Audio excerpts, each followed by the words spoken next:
Hi guys, कैसे हो आप लोग? बहुत अच्छे होंगे। मैं भी बहुत अच्छी हूँ। आप लोगों का मम्मी जी के चैनल पे स्वागत है। और मम्मी जी न्यूज़ स्टोरी लेके आ चुकी है आप लोगों के लिए। चलो शुरू करते हैं। मैं आपके लिए न्यूज़ स्टोरी लेके आ गई हूँ। ये कहानी है जोधपुर की। चलो करते हैं शुरू। तो मतलब एक फैमिली थी। फैमिली तो जाहिर से होती ही है। फैमिली में मतलब उनका जो बिजनेस था वो था, उसका नॉनवेज शॉप का था। Non veg shop.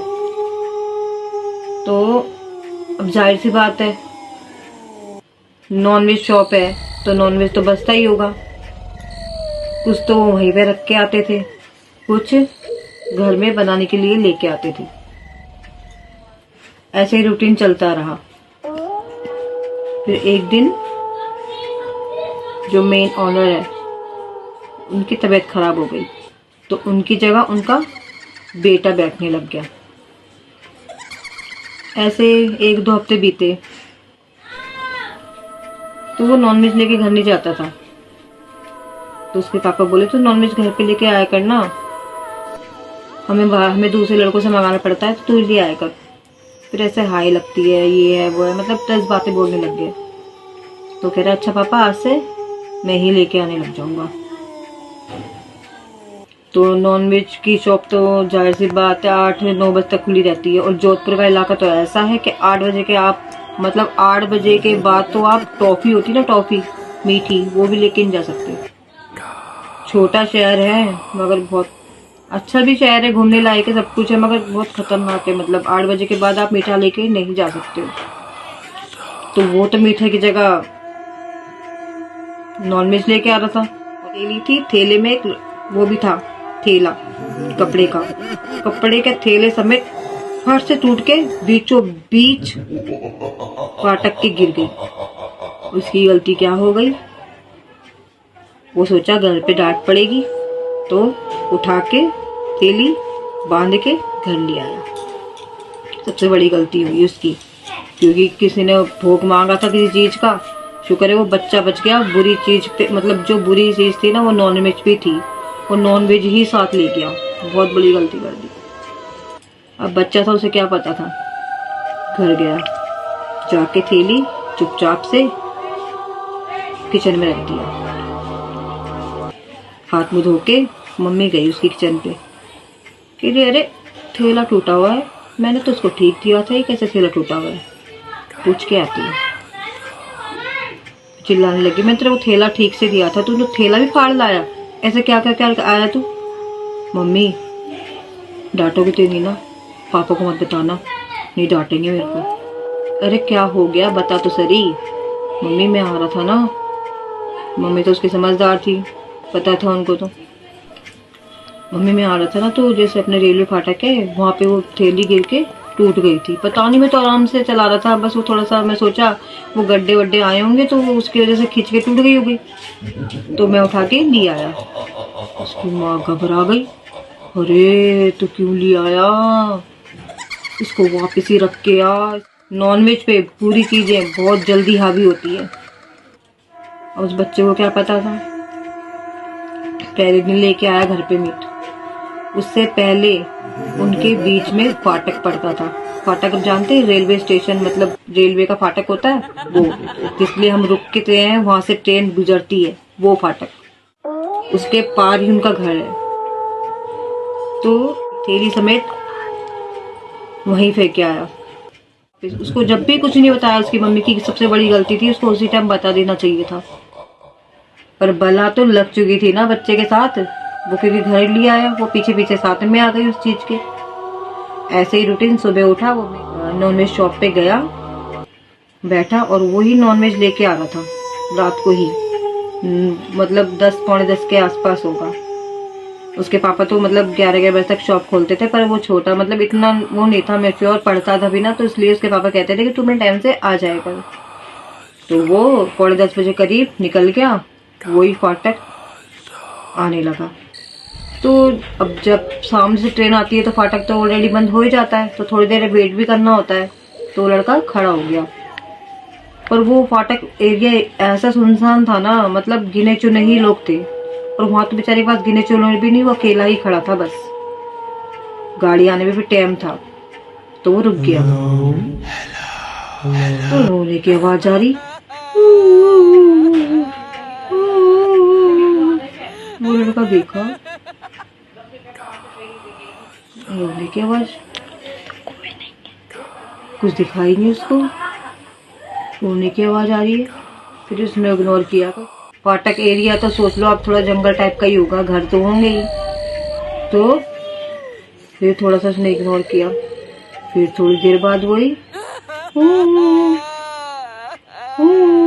मतलब अजीब तरह का ही रोना था वो उस लड़के की। तो मतलब ऐसे होने लग गया कि दिख रहा कोई नहीं है, आवाज ऐसे आ रही जैसे बिल्कुल कोई मेरे पास ही बैठा हो, मेरे कानों के पास ही रो रहा है कोई। उसने फिर भी इग्नोर, क्योंकि फर्स्ट टाइम था, उसे इतना नहीं पता चला। बस गाड़ी आती है, फाटक खुलता है, फिर घर चला जाता है। ऐसे ही 1-2 हफ्ते बीते। उसका वो ही रूटीन था, मतलब रोज डेली आवाज आना। पहले तो फाटक पे आवाज आती थी, 2 हफ्तों के बाद एक रात जब वो सो रहा था, बिल्कुल कान के पास ही रो रही उसके, बिल्कुल कान के पास ही। और उसको जगा रही, उठ उठ, उसको जगा रही, उसके कान के पास ही रो रही। वो उधर वो देखा कि पहले तो फाटक पे आवाज आती थी, अब मेरे कान के पास आवाज आ रही है। ये वो क्या रहा है, मैं बोलूं तो क्या बोलूं। उसको अपनी मम्मी से शेयर करनी चाहिए थी, जब उसको पता था कि मम्मी जब मैं ऐसी गलती कर दी, वो थैला लेके आ गया था, मम्मी फेंक के आ गई थी, तो कोई बात होगी तो उस बच्चे को पूछना चाहिए था कि मम्मी ऐसी क्या बात है जो आप थैला फेंक के आए। पर उसने उस टाइम भी उसको इतनी समझ ही नहीं आई। वो देख रहा मेरे कान के पास ही कोई रो रहा है, देखूं तो अगल बगल कोई नहीं, कौन रो रहा है मेरे पास, मैं बोलूं तो किससे बोलूं। ऐसे ही 2 दिन बीते, वही डेली रूटीन, पहले तो फाटक पे, फिर अब घर पे। फिर वो थक चुका कि ये हो क्या रहा है मम्मी।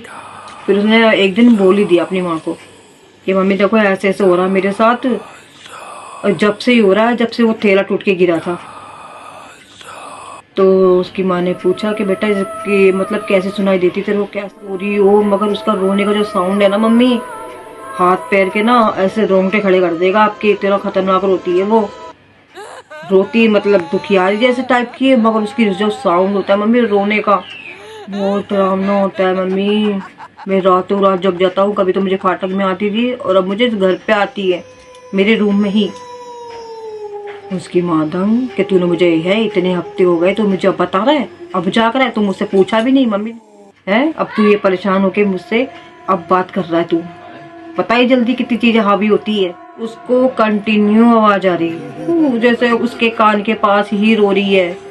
उस लड़के की तो रोने वाली हालत हो गई बिल्कुल। उसकी जो मोटरसाइकिल थी उसे चलाना भारी हो गया। मतलब रेल जाती है, फाटक खुलता है, वो कैसे ना कैसे करके अपने घर पहुंचता है।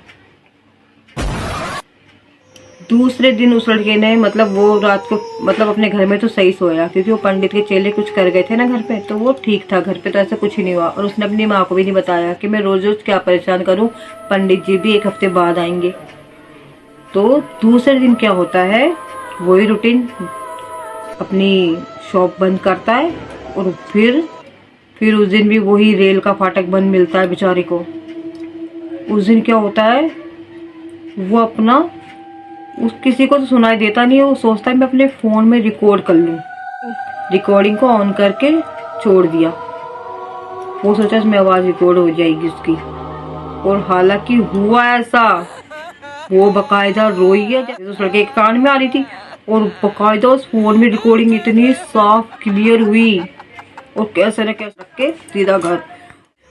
उसने अपनी माँ को रिकॉर्डिंग सुनाई, मम्मी सुनो ये आती मेरे को आवाज सुनो। और इतनी खतरनाक आवाज कि उसकी माँ के रोंगटे खड़े हो गए। इसकी माँ ने फोन फेंक के मारा पलंग पे, फोन ऐसे फेंक दिया पलंग पे ही कि मुझे नहीं सुनना, मुझे मत सुना, मुझे मत सुना। उसके तो रोंगटे खड़े हो गए, भयंकर खतरनाक ही रो रही।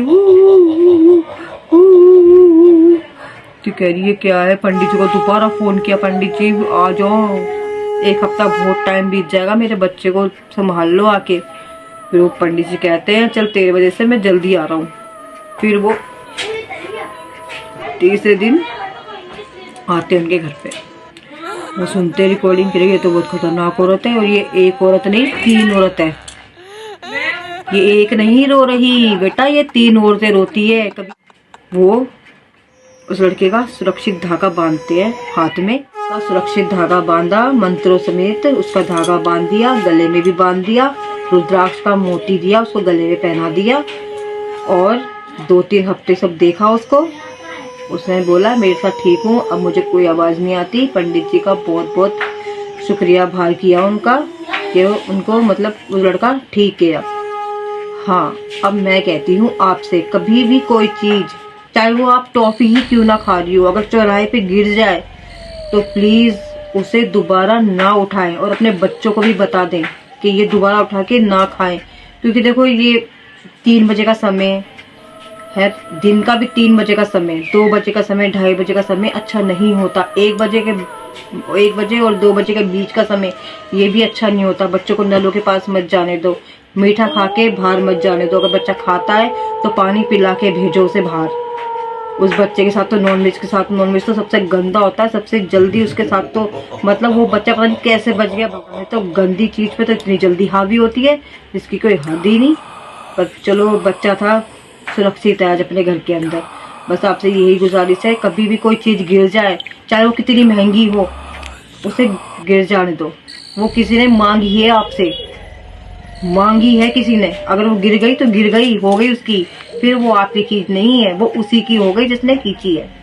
क्यों ना हो, गिर जाए तो गिर जाए, वो भोग लग गया, आपको लगाने की जरूरत नहीं है। बस अब मेरी वीडियो को आप लाइक, कमेंट, शेयर और सब्सक्राइब प्लीज़ कर दिया करो। और प्यार तो दिखा रहे हो, बड़ी खुशी है मेरे को, दिल से बोल रही हूँ ये बात में। और आपके लिए न्यू स्टोरी लेके आती रहूँगी। धन्यवाद।